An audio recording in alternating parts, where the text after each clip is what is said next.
Hello, I'm the DJC, aka TheDonJuanCarlos, and today we're going to start a conversation / discussion about sprites, models, and animations for the future of Pokemon games, as well as the newest Pokemon game that is coming out later this year.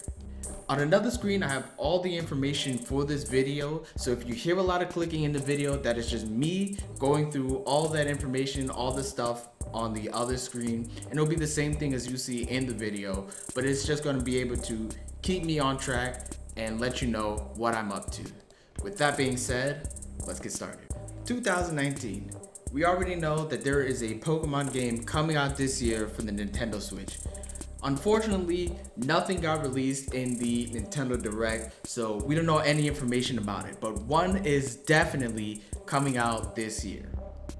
And why I wanted to have the discussion, because in my comments, a gentleman was like, Malo, who was like, what was I expecting for Generation 8? What do you think they'd focus on? And normal person would be like, oh, they'll probably focus on the story. I also mentioned that they should focus on the competitive side of battling, because God knows it's all RNG and skill gets really slashed in half, but that's another conversation for a different topic. And one of the things that struck me after I finished talking to Malo was like, what's missing really, or what I'd like to see, is actual animations be redone in the game. Now, sprites, animations, and models for Pokemon have been in the game forever. Like in Gen 1 with just the Game Boy Color, even though it was with Gen 1 with the introduction of the Game Boy Color, actually, the actual palettes were introduced to Pokemon. And for example, we're going to use this Abra. I have an Abra on my screen, and there should be an Abra on your screen as well. But Gen 1, you have Abra. Now, no, other than watching the anime, if you're just playing the games you don't know what Abra looks like. But you get your Game Boy Color, you load up the disc, and you flick it on, and you go on route. I don't know what route you actually catch Abra on, but you find an Abra. You find an Abra, and you see this little guy freaking is bright yellow, and he's looking fly. So you throw your ball, you catch him. Great. Right? But that's just our basis for Abra. And even when Stadium came out, when the GameCube came out, we got a new format and a new, a more powerful piece of technology. So you took this little 2D Abra, right? And you introduced a 3D model for Abra, which, I'll be honest for you, 3D Abra looks pretty brazy. And when he's using moves and doing all kinds of wild stuff, it's pretty wild. But it doesn't matter, because now you can actually see, the personality. Like if Abra gets hit, it's flying back and it's doing all kinds of crazy stuff, and it's like, yo, what is this Abra? Right? And that's something like brand new that you didn't experience before, like, because you've only played it on like a Game Boy or whatever. But that's the potential that we have, and that's only in Stadium as well, like with the limitations of the GameCube. Now, you go back to Gen 2, you're still on the Game Boy Color, and what gets introduced now is actually moving sprites on the Game Boy. Like, we're going back to Gen 2. We got our little Gen 2 Abra here, just chilling. And you see he's all snuggled up, holding his knees. He out here taking a nap and stuff. And you see his little feetsies just go up and down and tickle, but with the limitation of the DS. And I remember, like, in that moment, as I found my Abra in I think it was the route right after the Elix Forest. It's an Abra, you can catch an Abra there, and I was like, whoa, this is super cool. And of course, I'm like 6 or 7, so I don't remember anything after that. But I do remember finding this Abra and looking at these sprites, which is freaking amazing, right? So you take that, right? You're off the Game Boy Color. New console comes in, the Game Boy Advance, and now you have Gen 3 Pokemon, right? You have Gen 3 Abra just chilling here. You find Abra in Fire Red and Leaf Green, and this Abra is flying around your screen. He's just go like, woo, woo. And in the video, I have it so that the animation is going off too, so you can understand what's bracking. So the Abra is going wild. He's flying across the screen, going all ooh, ooh, ooh. But you know, that's another aspect of the game that brings personality to Abra. You now know that Abra floats, not like you didn't know that he floats because he's a psychic type, but you can see him floating on the screen. And then he gets set back to neutral, which is amazing. Like you see Abra, like if you first start playing the game and you see Abra just flying around the place, you're like, whoa, that's flipping cool. Like, why wouldn't I want Abra? Why wouldn't I want Abra? And even in 4th gen, you come back with 4th gen and the sprites, once again, they get improved. They look sharper. They start moving. You see Abra just doing his thing, vibrating, floating around, doing the whole mess of it. But you know, but once again, that's an upgrade. You go to 4th gen, taking it from the Game Boy Advance SP, and you're taking it to a whole new console that can hold more weight or do more with it. And with the 5th, and that's just one engine of Pokemon. Then it gets completely switched around in 5th gen when literally all of the sprites are moving. They continuously move, they continuously are animated, and they're just doing their thing. One thing that I'll say is you can actually, it's always about personality, right? You can actually see what Abra's doing. Like you see Abra floating, like you saw him floating in 3rd gen, but he's continuously always floating. You see his little legs doing his thing. When they get status effect, when they get slept on, when they start sleeping, anything, frozen, burned, they stop moving or their eyes closed. But Abra's always sleep, so we'll never know when Abra's not asleep. But they keep their eyes closed. They're doing so much more with the same game, which just like it kind of just like blows your mind what they can do in the span of 3 years with a new generation coming out. And take that even further, X and Y reintroduced 3D models, which has been done before, which is awesome. But there's now 3D models on a mobile console, a console that you take everywhere. You know, you go out on vacation, you got your X and Y copy, your Auras copy, your Sun and Moon copy, your Ultra Sun and Moon copy, and you're in there and you got your 3D Pokemon.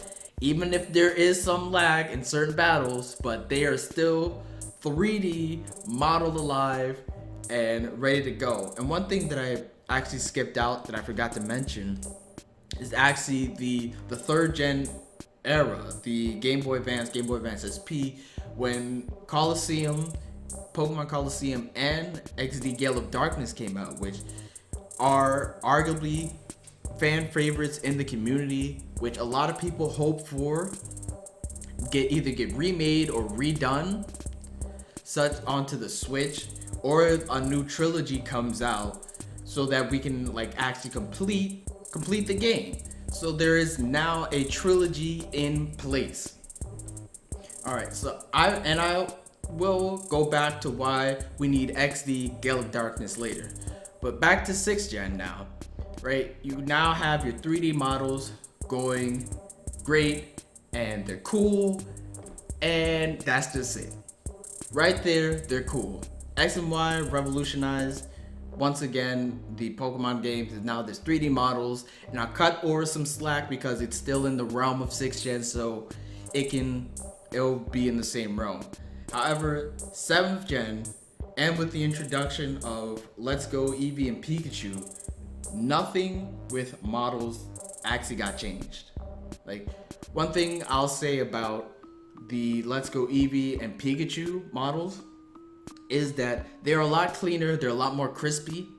There aren't really black lines around the Pokemon, as you can see from the 6th gen model that's right here. There isn't really like the black lines and everything. They're kind of alive and they're doing their thing, but it's still the same 6th, 7th gen model, just a little crispier. And that's, you know, that's great and all, because now you have the Nintendo Switch, which is a much more powerful piece of technology than the 3DS, and that is not the only thing it can do. Why XD, Gale of Darkness, and Pokemon Coliseum are so important, and Stadium as well, Stadium and Stadium 2, is that those 4 games combined have had more aliveness and straight up just, even if the models slash animations of Pokemon either getting hit, sent out, or like, you know, fainted, they might look brazy, but they are still better than what we have right now. And what we have right now are Pokemon that are just standing there, kind of just doing their thing. For example, Abra would just be floating there, and if Abra gets hit with, I don't know, a leaf storm, Abra gets knocked back a couple feet backwards and kind of just comes back to neutral. Where he's just like anchored in that one position. And now we can say that on the 3DS it can't handle all of that movement from a 3D model, which is fine, great, I get it. Do the thing, but for God's sakes, we have a new Nintendo Switch here, and it's been out for a couple years, so you can do some experimenting on it. For example, you take Breath of the Wild, and it's like this amazing 3D RPG world. You know, you turn around, you're fighting monsters, there's a giant robot thing shooting cannons at you, you got your magnet, you're throwing balls all over the place, and of course it's a different like smaller company that develops it or whatever, just like Game Freak develops Pokemon, and it's under the umbrella of Nintendo. That's still something that can be done on the Switch, right? You go Coliseum, XD, Gale of Darkness, and all those Stadium 2.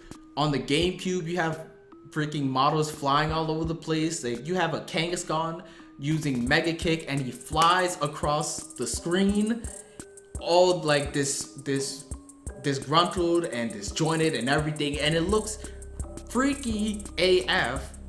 However, in the moment, it looks freaking fly. And in Nintendo Switch, all of that is possible for Generation 8, new Pokemon game, Let's Go Johto, whatever it is. I really believe that if more effort, and of course this is a consumer's opinion, like just having cleaner models is great and all, but having models that have like a sort of aliveness to them and really move and do things, and you can see the personality of not just Abra, who is our test dummy in this video, but like, let's say like aliveness and personality for Tyranitar, or community's favorite Pokemon, Charizard, or Lucario, or whatever. Like, you actually see them like exude their personality. Or like, one thing I'll say that XD and Coliseum do right is when you get hit, like even if it's a small hit, like you still feel getting hit. I remember bringing a Ladybug and XD Gale of Darkness against a Houndour. Of course, I was 5 or 6, so it doesn't matter. Like, I was dumb back then. But Houndour or Houndour or whatever it is hits you with a feint attack, and Ladybug gets knocked all the way back across the screen, and you feel that. You're like, God dang, that hit super hard. And that's missing in Pokemon. Like, Blizzard in Let's Go looks cool, and you're using against, I don't know, a Machamp or something, and Machamp gets hit back, but he's still anchored in the same point, and it doesn't look like Machamp actually felt the damage that you're doing, or it doesn't feel like, oh, in this moment, dang, that did a lot of damage to me. There's a lot of pressure coming for me. And that is definitely something that can be done, something that's missing. And with that added to the game, not only will the story feel great, and not only will the game just feel better, there's just a whole new life to it. Like, after exploring and going through every Pokemon's unique animation, or having every battle feel as intense as it should, really just makes the game a lot more fun. Even if the game is bad, just having great animations makes the game so much more fun. And that's all I really wanted to say. So, what are your opinions? Do you think we should keep the old animations, or you think we should get new ones, or what other things that you would like to see in the new Pokemon game that's coming out this year? If you enjoyed the video, don't forget to hit the like button. Don't forget to hit the subscribe button for more information, because we will be covering whatever Pokemon news comes out this year. And for an added effect, we will be doing more discussions if more topics come up that I think are great ideas. So I want to thank you for watching, really, and I'm going to catch each and every one of you later.